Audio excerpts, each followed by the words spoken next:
ఇప్పుడు హ్మ్, ప్రతి ఒక్కరిలో పరమాత్మను చూడాలి అంటారు. ఆ!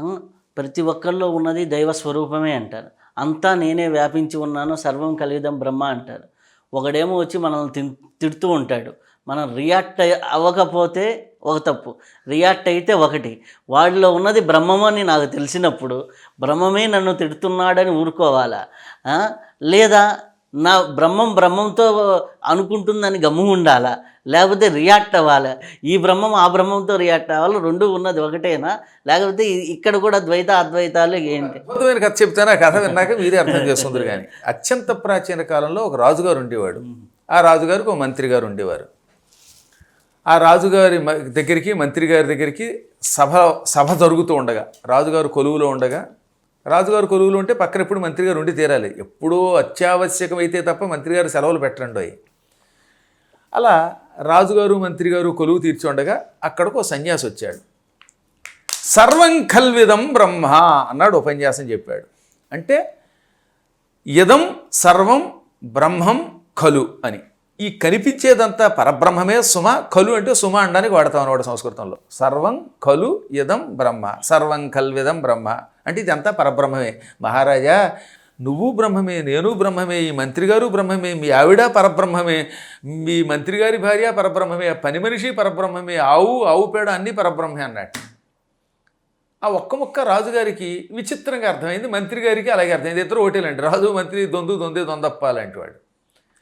వెంటనే రాజుగారు మంత్రి గారు ఆలోచన చేసి ఇంటికి వెళ్ళగానే, రాణి అంతా పరబ్రహ్మమే, ఈ రోజు నుంచి నువ్వు పని మనిషిగా ఉండు, పని మనిషి రాణిగా ఉంటుంది అన్నారట.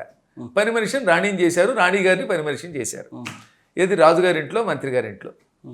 అలాగే ఒక్కొక్క పని చేసేవాడిని ఒక్కొక్కడిగా మార్చేశారు. అంతా పరబ్రహ్మమే కదా అని. రాజ్యం అంతా అస్తవ్యస్తం అయిపోయింది. దొంగాడిని పట్టుకొచ్చి సైనికుడిని పట్టుకెళ్ళి దొంగాడిగా మార్చేశారు. ఎందుకంటే అంతా పరబ్రహ్మమే కదా అని. దాంతో దొంగాడు ఇదే బాగుంది అనుకుని ఖజానా కొలగొట్టడం మొదలెట్టాడు. సైనికులు జీతాలు లేక ఏడుస్తూ పోయారు. ఈ రాణిగారికి మతిపోయింది.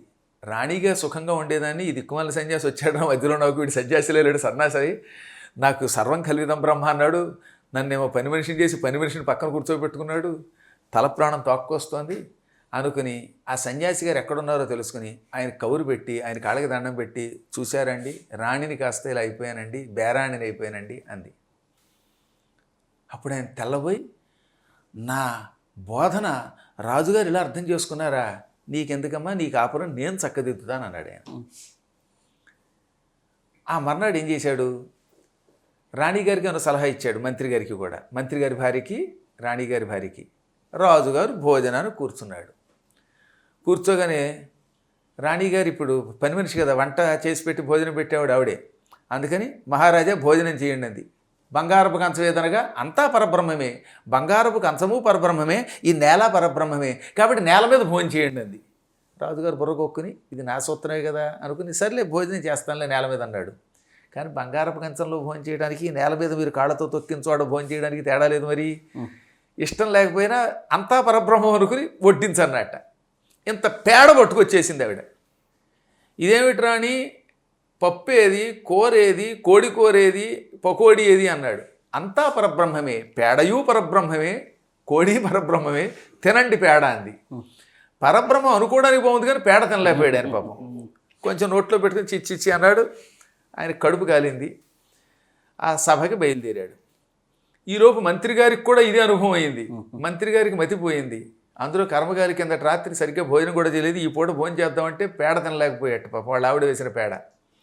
మహారాజు గారి దగ్గరికి బయలుదేరాడు. రాజుగారు మాత్రం ముందు వచ్చి కొలువులో కూర్చున్నాడు సింహాసనం మీద. మంత్రి గారు బయలుదేరుతూ ఉంటే ఇంతలో మావటివాడు ఏనుక్కి పిచ్చెక్కింది, అందరూ తప్పుకోండి అన్నట్ట. ఎందుకో పట్టపుటానికి కొంచెం పిచ్చెక్కింది. పిచ్చెక్కడం కాదు, సన్యాసి గారు దానికి కొంచెం నల్లమందు పెట్టించేట్లేండి. దాంతో దానికి పిచ్చెక్కి మదం ఎక్కి కట్లు తెంచుకొచ్చేస్తోంది. అందరూ హడిలి పారిపోతుంటే మంత్రి గారు, నేను నువ్వు బ్రహ్మమే, ఏనుగు బ్రహ్మమే అని ఏనుక్కి ఎదురుగుండా వెళ్ళారు. మహామంత్రి ఆ ఏనుక్కి పిచ్చెక్కింది కొడుతుందంటే, ఎందుకు కొడుతుందో నీకు పిచ్చెక్కినట్టుగా ఉంది, అదియూ బ్రహ్మమే, నేను నువ్వు బ్రహ్మమే, సర్వం కల్విదం బ్రహ్మ అని దగ్గరికి వెళ్ళగానే ఏనుగు తొండంతో ఒక్కడి కొట్టింది. మంత్రి గారు కిలోమీటర్ దూరంలో పడ్డాడు. ఈ ఎడం చెయ్యి విరిగింది. భుజానికి కట్టు కట్టారు. ఏడుస్తూ మధ్యాహ్నానికి సభలోకి వచ్చాట. మంత్రి గారు ఏరంటే మంత్రి గారు ఊపుకుంటూ చెయ్యి వచ్చాడు. ఏమి మహామంత్రి ఆ చెయ్యి అట్లున్నది అన్నాడు రాజుగారు కొంచెం గ్రాంధికంలో. అట్లు కాదండి, చివాట్ల కింద ఉంది నాకు అని జరిగింది చెప్పి, మహారాజా ఏనుగు బ్రహ్మమే, నేను బ్రహ్మమే కదా, ఎందుకు కొట్టింది నన్ను అన్నట్ట. నాకు అదే సమస్య, అంతా బ్రహ్మమే అనుకున్నాం కదా, మా ఆవిడేమో కటిక నేల మీద అన్నం తినమంది, పోనీ అన్నం పెడుతుందా అంటే అన్నం బదులు పేడ వేసింది, పేడ తినలేకపోయాను అన్నట్ట. మా ఆవిడ పేడే పెట్టింది అన్నాడు ఆయన. సరిగ్గా ఆ సమయానికి ఈ సన్యాసి గారు వచ్చారు. వెంటనే వీళ్ళు ఆయనకి నమస్కరించి, మహాత్మా సర్వం కల్విదం బ్రహ్మ అన్నావు, దాంతో మేము మా వ్యవస్థలన్నీ మార్చాం, కానీ ఇవాళ మాకు ఈ అవస్థ ఏమిటనగా ఆయన నవ్వి, మహారాజా నేను చెప్పిన తత్వం సరిగ్గా అర్థం చేసుకోకపోవడం వల్ల వచ్చిన మూర్ఖత్వం ఇది. అంతా బ్రహ్మమే అయినప్పుడు ఏనుగు బ్రహ్మమే, మీ మంత్రి బ్రహ్మమే కాదని అండల్లా, కానీ ఏనుగు మీద ఉన్న మావటివాడు బ్రహ్మం కదా. మావటివాడు ఏం చెప్పాడు, ఏనుగుకి పిచ్చెక్కింది దగ్గరకు వస్తే కొడుతుంది అన్నాడా? ఆయన మాట ఎందుకు అనలేదు? నేను బ్రహ్మమే ఏనుగు బ్రహ్మే వెళ్ళావు, కొట్టిందో దెబ్బ, అది కొడుతుందని పైన ఇంకో పరబ్రహ్మ చెప్పాడు, ఆ మాట వినలేదు. అలాగే అంతా పరబ్రహ్మము అంటే ప్రతి వ్యక్తిలో పరమాత్మని చూడమని, అంతేగాని వాడిలో తప్పు ఉంటే సహించమని, వాడు చిత కొడుతూ ఉంటే స్పందించొద్దని కాదు. అలాగే అంతా పరబ్రహ్మం కదా అని పేడ ఇంకేదో అశుద్ధం పట్టుకొచ్చితే తినమని కాదు అక్కడ ఉద్దేశం. దొంగాడు వస్తే దొంగాడిని శిక్షించవద్దని కాదు అక్కడ అర్థం. అన్ని పనులు చెయ్యాలి, కానీ అకారణంగా ఎవరిని ద్వేషించకూడదు, చేసే పనులు మానకూడదు. పనులు చేస్తున్నప్పుడు నిష్పక్షపాతంగా చేయటానికి ఈ చరాచర జగత్తంతా పరబ్రహ్మం అన్నారు. ఇప్పుడు ఉదాహరణకి నా చేతిలో ఉద్యోగాలు ఇచ్చే శక్తి ఉందనుకోండి, మీ మీద వ్యామోహంతో పక్షపాతంతో మీకు ఉద్యోగం ఇచ్చి ప్రతిభావంతుడిని పాడు చేయకూడదు కదా. అప్పుడు పరబ్రహ్మం అంటే ఏమిటో చూడాలి, అందులో ప్రతిభకి ప్రోత్సాహం ఇవ్వాలి. దొంగవాడు వస్తే వాడిని శిక్షించవలసింది. ఇలా ఎవడి పని వాడు చెయ్యమని ఉద్దేశం. అదే భగవద్గీతలో ఇప్పుడు ఏం చెప్పాడు కృష్ణుడు అర్జునుడితోటి, ఒరే నాయనా ఈ చరాచర జగత్తంతా మనదే, కానీ వాడు బంధువు అయినా రాబందైతే చీల్చి చెండాడాలి. యుద్ధం చేయటం నీ ధర్మం. ఇదిగో పద్మాకర్ గారు పురాణాలు చెప్పడం ఆయన ధర్మం, ఇంటర్వ్యూ చేయటం రవి గారి ధర్మం. ఇలా ఎవరి ధర్మం వాళ్ళకున్నది, వాళ్ళ ధర్మం వాళ్ళు చెయ్యాలి. అవి మానేసి అంతా పరబ్రహ్మం అంటూ కూర్చుంటే కుదరదు. మీరు అంతా పరబ్రహ్మం ఇంట్లో కూర్చుంటే మీ ఇల్లాలు పెళ్ళయింది అనుకుంటాను మీకు, మీ ఇల్లాలు కూడా నాకు నేను పరబ్రహ్మే ఆయన పరబ్రహ్మే, పరబ్రహ్మం నోట్లోకి వచ్చి పడుతుందంటే పడుతుందా? పడదు కదా. ఆవిడ వంట చేయాలి, ఆవిడ మీరు కలిసి కూర్చోవాలి, కంచాలు పెట్టుకోవాలి, వడ్డించుకోవాలి, అప్పుడు ఈ పరబ్రహ్మంలో వెడితేనే ఈ పరబ్రహ్మం కదులుతుంది. కాబట్టి అంతరార్థం ఏంటంటే ప్రతి ప్రాణిలో పరమాత్మని చూడు, కానీ నీ కర్తవ్యం నువ్వు చెయ్యి. అది మంచో చెడ్డో చూసుకో. ఒక దుర్మార్గుడు ఇష్టం వచ్చినట్టుగా హిందువులు తిడుతూ ఉంటే మన అయ్యప్పలు వెళ్ళి బుద్ధి చెప్పారా లేదా? అది పరబ్రహ్మతత్వం అంటే. అన్నిటినీ సహించకూడదు. రాముడు పరబ్రహ్మమే, శుద్ధ బ్రహ్మ పరాత్పరతత్వుడే, కానీ తాటకని వేసి పారేశాడు, మారీచి సుబాహుల్ని కొట్టి పారేశాడు, తన భార్యను అపహరించిన సీతామాతను అపహరించిన రావణాసురుడి కంఠాలు తెంచి అవతల పారేశాడు. ఇది పరబ్రహ్మతత్వం అంటే. దుష్ట శిక్షణ శిష్ట రక్షణ చేయటం, కర్తవ్య పరిపాలన చేయటమే పరబ్రహ్మమును అర్థం చేసుకోవటం. సమయమునకు అనుగుణంగా నిర్ణయం తీసుకోవడమే పరబ్రహ్మం.